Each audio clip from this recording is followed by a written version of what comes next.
Assalamualaikum warahmatullahi wabarakatuh.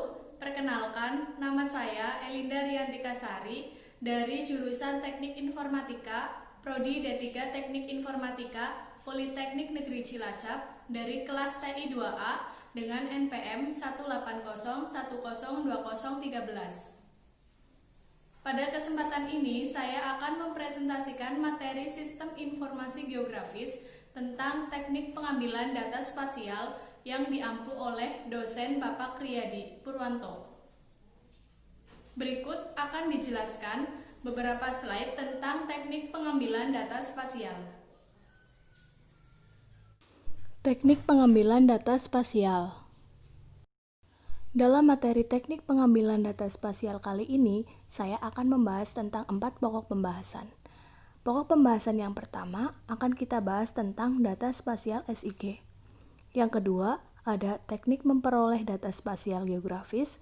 Yang ketiga ada sumber data spasial geografis. Dan yang terakhir adalah interpretasi citra. Yang pertama ada data spasial SIG atau Sistem Informasi Geografis. Data spasial SIG. Sistem informasi geografis membutuhkan data masukan agar dapat memberikan informasi, hasil, dan analisis permukaan bumi. Data masukan yang digunakan berupa data spasial. Data spasial yaitu data yang memiliki referensi ruang kebumian, di mana data atribut terletak dalam berbagai unit spasial. Dan data masukan dalam sistem informasi geografis dapat diperoleh dari berbagai sumber, antara lain data lapangan, GPS, peta analog, serta citra penginderaan jauh atau inderaja. Pokok pembahasan yang selanjutnya adalah teknik memperoleh data spasial geografis. Pokok pembahasan yang kedua yaitu teknik memperoleh data spasial geografis. Dalam hal ini, terdapat 5 teknik memperoleh data spasial geografis. Apa saja tekniknya? Yang pertama, ada survei atau data lapangan. Survei atau data lapangan adalah pengukuran fisik, pengambilan sampel, dan pengumpulan data non-fisik. Teknik survei dilakukan dengan menggunakan alat GPS.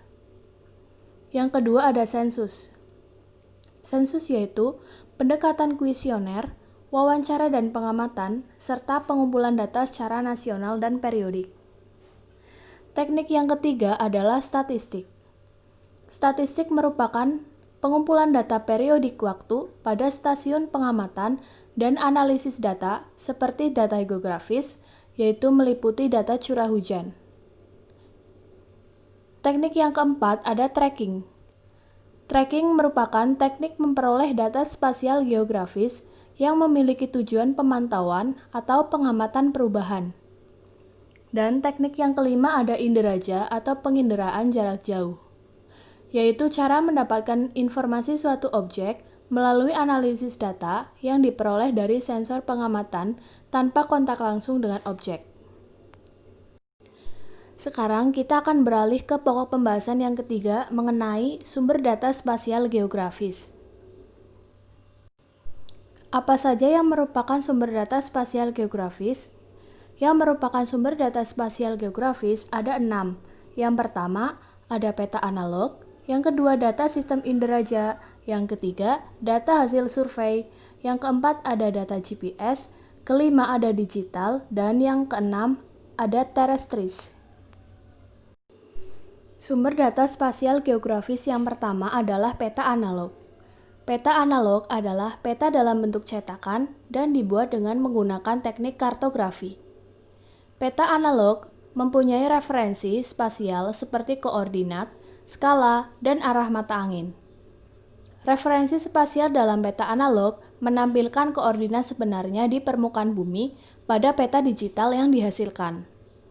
Peta analog direpresentasikan dalam format vektor. Nah, gambar di samping merupakan contoh dari peta analog. Sumber data spasial geografis yang kedua adalah data sistem inderaja atau penginderaan jarak jauh. Apakah yang kalian ketahui tentang inderaja? Inderaja adalah pengukuran sebuah objek atau fenomena oleh sebuah alat yang tidak secara fisik melakukan kontak dengan objek tersebut atau pengukurannya dari jarak jauh.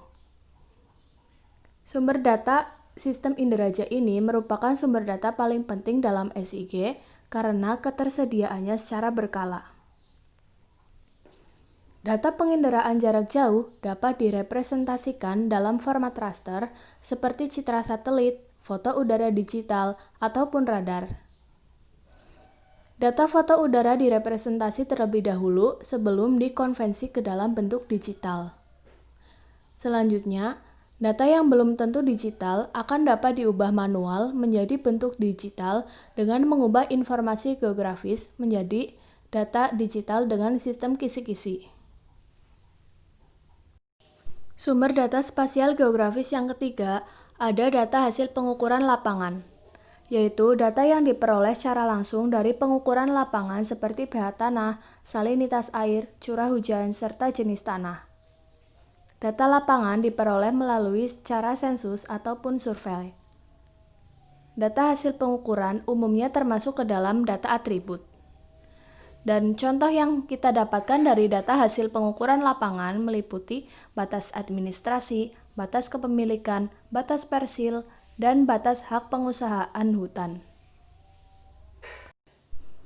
Sumber data spasial geografis yang keempat ada GPS.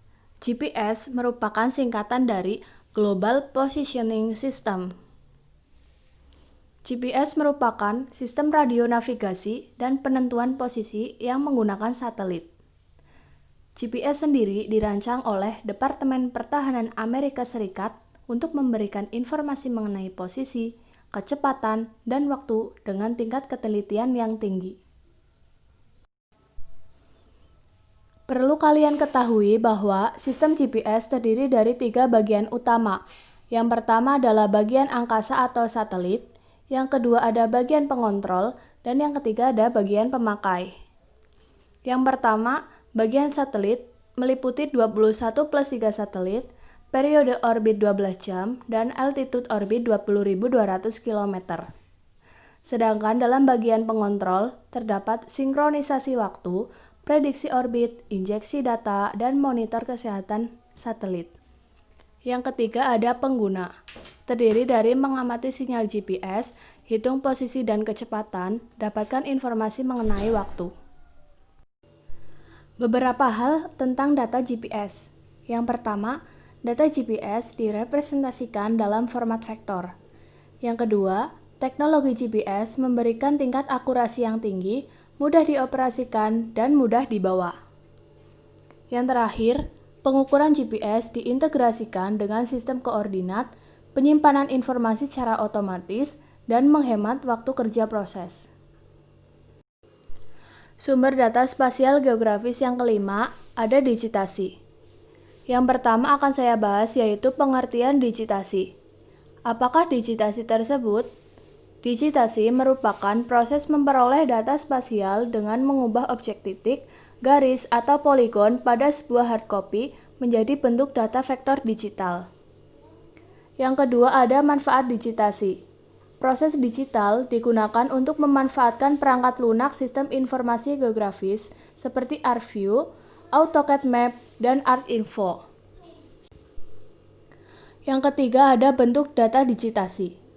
Data sumber yang digitasi tidak ada dalam bentuk peta analog atau hardcopy tetapi harus disimpan dahulu dengan menggunakan scanner. Yang terakhir ada latar belakang digitasi. Latar belakang dalam proses digitasi adalah data raster atau layer raster.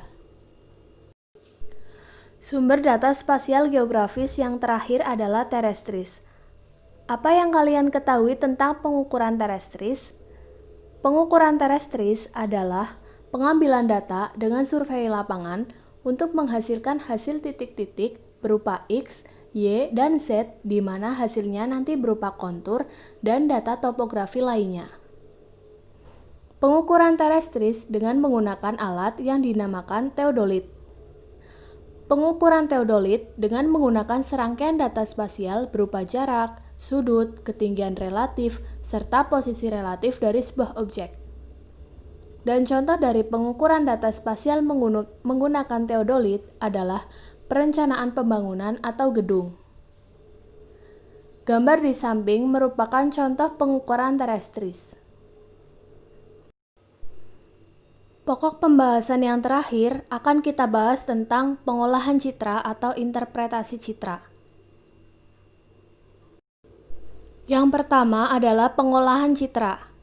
Apakah pengolahan citra tersebut?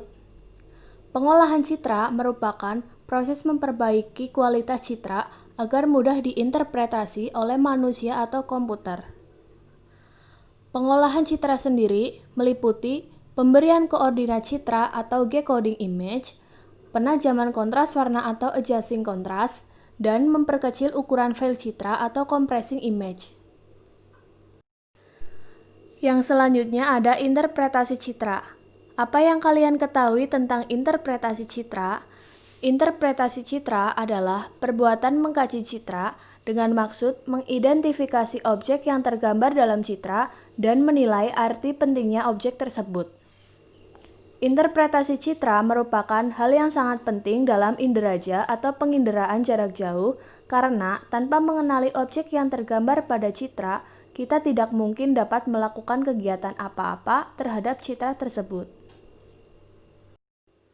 Demikian adalah 4 pembahasan dalam teknik pengambilan data spasial. Kurang lebihnya saya mohon maaf. Terima kasih.